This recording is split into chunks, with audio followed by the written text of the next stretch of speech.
তোমরা কয় টাকার চাকরি করো, এই চাকরির কারণে আল্লাহ আমাদের কুদরতে বাসিন্দা দিতে পারো নাই।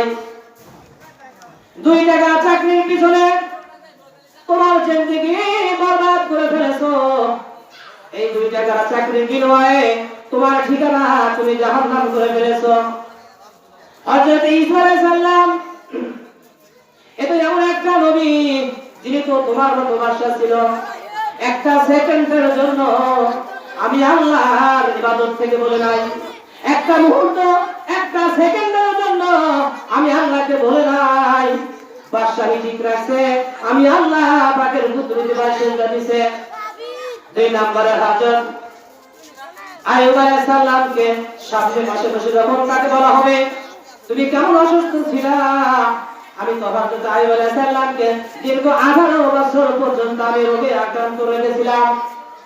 হযরত আইয়ুব আলাইহিস সালাম শরীরের ভিতরে এমন একটা রোগ দিয়েছিলাম, যেই রোগের কারণে শরীর থেকে গোশত পচে গলে শরীর থেকে গলে গলে খসে পড়তেছিল। এমন সময় এই শরীরের পোকাগুলা গোশত খাইতেছিল আর পোকাকে বলতেছিল রে পোকা খা, আল্লাহ পাক রব্বুল আলামিন আমার শরীরের গোশতকে তোর খাদ্য হিসেবে বানাইছে। এই 18 বছর অসুস্থ থাকাকালীন একটা সেকেন্ডের জন্য আল্লাহ পাককে বলে নাই। মাঝে মাঝে আল্লাহ পাক ডাক দিছে, ও আইয়ুব তুমি কেমন আছো? আল্লাহ হযরত আইয়ুব আলাইহিস সালাম বলেন, ইয়া আল্লাহ আমি তো সুখে আছি, আমার যে অসুখ এই অসুখ আমার মনে হয় না।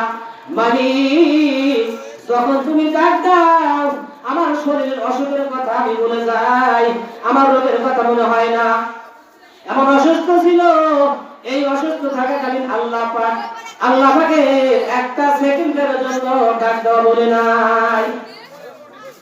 হযরত আইয়ুব আলাইহিস সালাম আল্লাহ পাক যখন সুস্থতা দান করলেন, এরপর আল্লাহ পাক হযরত আইয়ুব আলাইহিস সালামকে বলেন, আইয়ুব তুমি কেমন আছো? আইয়ুব আলাইহিস সালাম বলেন, আল্লাহ আমি যখন অসুস্থ ছিলাম আপনি আমাকে ঘন ঘন রাখতেন, আমার মজা লাগতো। এখন আমি সুস্থ হয়ে গেছি, আপনার মধু মাখা ডাক আর আমি শুনতে পাই না। এরপর হযরত সাল্লাল্লাহু আলাইহি সাল্লামকে সামনে রেখে যখন আসামীদেরকে বলা হবে তোমরা আমল করো নাই কেন? বলে আমরা তো দুনিয়ার বাদশা ছিলাম। তখন বলা হবে এই যে তোমার সামনে যে পয়গম্বরকে রাখা হলো তাকে এমন একটা বাদশাহী দিয়েছিলাম, এ তো হাওয়ার উপরে দেশ পরিচালনা করত। হযরত সাল্লাল্লাহু আলাইহি সাল্লাম সিংহাসন নিয়ে হাওয়ার উপরে উড়ে উড়ে এরকম দেশ পরিচালনা করতেছিলেন। আর আমরা তো মাত্র 2 টাকার চাকরি করি, এই চাকরির পিছনে আল্লাহ পাককে ভুলে যাই। আল্লাহ পাক এমন দয়ালু, আল্লাহ পাক বলেন মা ইয়াফআলুল্লাহু বিআযাবিকুম ইন শাকারতুম ইন্নাল্লাহা বিকুল্লি শাইইন আলীম। মা ইয়াফআলুল্লাহু বিআযাবিকুম ইন শাকারতুম। আল্লাহ পাক পবিত্র কালামে এক আয়াতের মধ্যে আল্লাহ পাক বলেন যে তোমরা যদি আমার কৃতজ্ঞতা প্রকাশ করো, তোমরা যদি আমার শুকরিয়া আদায় করো, তাহলে আমি তোমাদেরকে শাস্তি দেব কেন? আমার তো শাস্তি দেওয়ার কোনো প্রশ্নই আসে না। বান্দা তুমি যদি রাতে তওবা করো, আমি তোমার তওবাকে রাতেই কবুল করব। যদি দিনে তওবা করো, তোমার তওবাকে আমি দিনেই কবুল করব। যখন পাপী বান্দারা আল্লাহ পাকের কাছে যখন গোপনে 2 হাত তুলে 2 চোখের পানি ছেড়ে দিয়ে আল্লাহ পাককে ডাকে, আল্লাহ জিন্দেগি ভর পাপের মধ্যে লিপ্ত ছিলাম, গুনাহ করেছি, তোমার নাফরমানি করেছি, ওগো আল্লাহ দয়া করে আমাকে মাফ করে দাও। যে আল্লাহ পাকের কাছে যখন এমন ভাবে কাগজে মিনতি করে আল্লাহ পাকের কাছে 2 হাত তুলে যখন দোয়া করে, আল্লাহ পাক এমন খুশি হয়ে যান যে আল্লাহ পাকের খুশির জগৎ আসমানে উঠতে থাকে। আর ফেরেশতাগুলো গর্ব করে। আজকে আমরা আকাশের ভিতরে কি দেখলাম? হঠাৎ করে দেখতে পেলাম আকাশের ভিতরে ঝলমল করতেছে, ঝিকঝিক করতেছে। এ কোন কারণে আকাশ আজকে এরকম হয়ে গেল? ফেরেশতারা বলাবলি করে আজ অমুক বান্দা আল্লাহ পাকের দরবারে তওবা করেছে, আল্লাহ পাক তার তওবাকে কবুল করেছেন। আর আল্লাহ পাক রব্বুল আলামিন খুশি হওয়ার পর আল্লাহ পাকের খুশির ঝলক আসমানে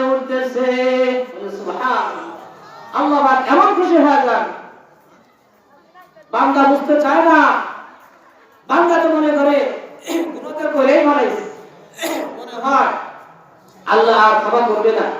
না, আল্লাহ বলেন লা তাকনাতু মির রাহমাতিল্লাহ, বান্দা গুনাহ হয়ে গেছে, অপরাধ হয়ে গেছে, নিরাশ হও না, ভয় পেও না, আমি আল্লাহ আছি, আমার কাছে ক্ষমা চাও, আমি আল্লাহ তোমাদের জিন্দেগীর সমস্ত গুনাহ আমি আল্লাহ মাফ করে দিব।